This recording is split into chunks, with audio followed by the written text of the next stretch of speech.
Welcome to A Numbers Game with Ryan Girdusky. This is our mini episode. I know a lot of listeners to the show are probably saying, what is like a mini episode? You've never done this. Well, for special incidences where there's a breaking news moment that I can't get to in the preceding episode, tomorrow's episode is already recorded with Ann Coulter. But we're not talking about the ICE shooting in Minneapolis.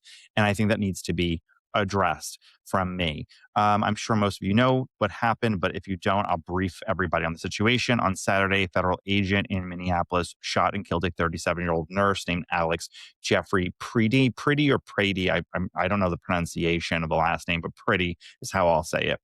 Of course, there was video evidence which shows Alex Pretti resisting arrest. There's about half a dozen federal ICE agents on top of him trying to subdue him.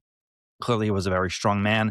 They have him down when one of the agents discovers a gun on him. The man was carrying a 9mm handgun, a very expensive gun, I might add. When it was discovered that he had the gun, the agent who sees it and takes it from him screams the word gun, and another agent hearing the word gun at that point, I guess in the confusion and in the moment, fires the gun and shoots Mr. Pretti multiple times, killing him. Secretary of DHS Kristi Noem came out with a statement saying Mr. Pretti was there to kill ICE agents or hurt ICE agents.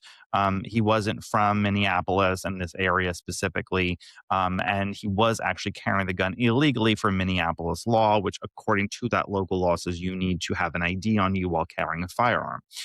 Of course, the left is insisting that this was a public execution by ICE agents carrying out and calling them Gestapo and, using a bunch of dehumanizing language. Here's what you need to know. First of all, as someone who's been extremely supportive of ICE and President Trump's immigration policy, I need to speak candidly and honestly. I think there was a lot of mistakes by ICE officers. I don't think it was intentional. I think that in the moment with whistles going off, with fighting, with shoving each other, and you hear the word gun, I think he acted on instinct, but I think it was a mistake. This is not the same as the Renee Goods case where she was charging her car towards ICE agents, and she made a lot of bad decisions that led to her untimely death. This situation escalated. It was escalating in part because Alex Pretti had this scuffle. He refused to arrest, but he didn't do anything that deserved him getting shot and killed. I spoke to my good friend who's a criminal defense attorney who was very sympathetic towards Mr. Pretti and a supporter of President Trump's. And she said, quote, if you have a firearm and it's a legal firearm, as was the case with Mr. Pretti, and you get into a conflict with law enforcement and they decide to detain you, even if you think that they are wrong, do not resist. But if you have a gun, you should say so. Don't resist. Let them disarm you, even if you are lawfully armed. And even if you're lawfully armed, they will view it as a threat while they try to detain you. So you should declare that you're lawfully armed, let them detain you, and then get arrested. Do not resist. Mr. Pretty's decision to resist arrest was a mistake on his part. I'm not saying he deserved all the blame that led to his death, but we need to acknowledge that his decision to resist arrest, to get into that scuffle, to fight with ICE agents or Border Patrol agents rather, and to not declare that he had a firearm was part of the dominoes, many of the dominoes that led to his death. Secondly, a lot of conservatives are making nonsense arguments about the gun, the style of gun, if he was allowed to have a firearm near law enforcement. And a lot of what I'm hearing and a lot of what I'm seeing is nonsense. You absolutely have a right to legally own a firearm and possess it near law enforcement. Do not start falling for these anti-Second Amendment arguments about legal gun ownership. You can have a firearm, but you should declare it if you are being detained. You should not resist arrest. Those are two important points, but they are separate from the fact that you get to legally own a firearm in this country. Do not fall for anti-Second Amendment arguments right now. What DHS Secretary Kristi Noem said in response to the shooting, is an absolute disgrace.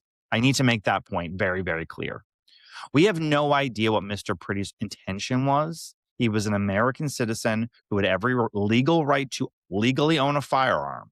He may not have known the law in the municipality pertaining to carrying an ID, but that's not why he was shot. What Border Control Chief Greg Bovino has said about him carrying a firearm, what Kristi Noem has said, are not making the situation any better. There was a scuffle. He shouldn't have resisted arrest. There was a lot of chaos. He was part of an activist group seeking to cause chaos. That doesn't mean he should have died. He was not pointing the weapon at the officers. His mistake was resisting arrest. His mistake was not declaring he had a firearm. He made mistakes, but those are not being acknowledged. They are trying to gaslight people right now. And it's extremely unhelpful, not only to the agents on the ground, but to the agency as a whole while they're discussing whether or not they're going to continue funding. Kristi Noem and her very close advisor, Corey Lewandowski's decision back in October to marginalize Todd Lyons and border czar Tom Homan that wanted to focus specifically on criminality and people with final deportation orders has done a lot of damage to the agency. Back in October, according to Fox News, two senior officials described the mood of DHS as intense and combative, with some ICE leaders warning the new approach would erode public support and blur the lines between ICE and Border Patrol operations, and that's exactly what's happened. ICE started off with the worst of the worst, knowing their targets and hitting them. But since Border Patrol came to LA in June, they've lost focus. This is the quote from the Fox News article. Going too fast, too hard, with limited prioritization. Is it getting numbers? Yes, but at what cost? I think Kristi Noem was partially right for increasing activities within the homeland outside of just criminality, outside of just people filing deportation orders, but it's been a little haphazard. And I think at this point, Kristi Noem has made too many mistakes and the stakes are too high. She should step down from her position at this point. The agency is too important. Mass deportations are too important. She's not doing President Trump's administration or the goals of mass deportation any favors with these public statements. It's just that her choice to smear the reputation of a dead American citizen whose politics I may not agree with is disgraceful. We don't know his intention. He did make mistakes. He did resist arrest. He didn't declare his firearm. There was a heat of the moment. There were a lot of activities on the part of ICE agents. There was someone screaming the word gun, and they mistaken it for for him having a gun and firing at him. That's why he got killed. She's not doing anyone any favors because we can all see the videotape, including herself, including the president. Lastly, and most importantly, the activist left, including politicians like Tim Walz, have made this moment, this terrible moment, by the way, possible. These agitators are creating a frenzy within the general public, making it very difficult for ICE officers to do their job and waiting for mistakes like this to happen, to jump on it. Cam Higbee, an independent journalist, infiltrated the Minneapolis Signal chat where activists are on the ground communicating about how to stop ICE. Allegedly, even local police are involved in this effort to stop ICE. Mayors, local DAs, local police chiefs, governors, they are not presidents. They do not have the right to pick and choose which immigration laws they follow. By refusing to follow ICE detainers and working with the president, they are creating the tinderbox and lighting the match. The president cannot, in this moment, show the sign of weakness that local anarchists have the ability to push out federal agents from cities. If the Signal chat is real and they're able to discover who these local activists are communicating about how to stop federal agents and are making their own activists into martyrs, they need to be stopped by law enforcement. Law enforcement must do anything and everything to stop them where they are carrying out the law. The left is making the situation what it is, and we shouldn't forget that. And to my mostly conservative audience, if you are like me and you're really bothered by these images, I was really bothered by what I saw with the shooting of Mr. Pretti. I'll just say last night before bed, I prayed for him. I prayed for the ICE agents out there. I prayed for Border Patrol.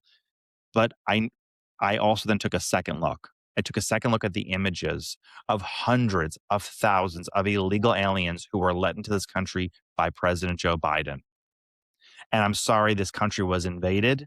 It was invaded for 4 continuous years. Watch those images if you're having a moment saying maybe we should ramp down mass deportations. Maybe we should back away from that campaign promise. And to my listeners on the left, I understand your outrage. I understand and I sympathize with a lot of what you're feeling and what you're saying. But we cannot stop mass deportations until all these people are sent back. That's just how it is. You cannot allow an invasion of your country and then turn around and say, well, let's just forget it. Let all those people who broke the law, the millions who broke the law, let them stay. We need smart and decisive action that leads to more mass deportations. And we're getting there. And that's the bigger goal.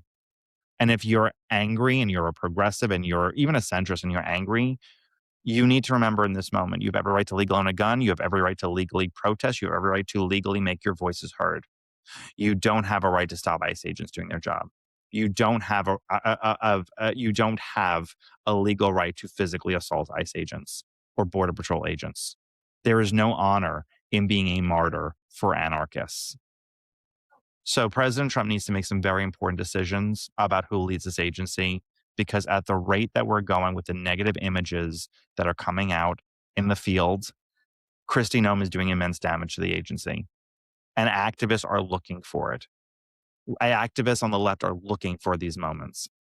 It is very important this time to make sure, even if it involves having an insurrection act and sending in the military to stop activists so ICE agents can do its job, declare victory, and move on, right?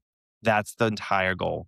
Declare victory, move on. ICE has deported thousands of people from Minneapolis alone. I'm sure they're getting very close to their target of how many they want to deport in total. But that should be the moment right now. And here from all operations should be smart, tactical, decisive, in and out. It shouldn't be, Minneapolis should not be messier than Venezuela. It shouldn't. It should be messier than the attacks in Iran. And for some reason, our internal law enforcement is become messier than our foreign policy. I don't want to give Marco Rubio one more job, but somebody needs to lead the agency who knows how to lead the agency and win back levels of public support. I hope you're all doing well in this moment. I hope you're all staying warm. I hope you're all staying safe. And I hope at the very least, you're all trying to stay sane. That's this mini episode. Please like and subscribe to the iHeartRadio app, Apple Podcasts, wherever you get your podcasts. And please give me a 5-star review if you can. Thank you guys. Have a great day. Stay warm.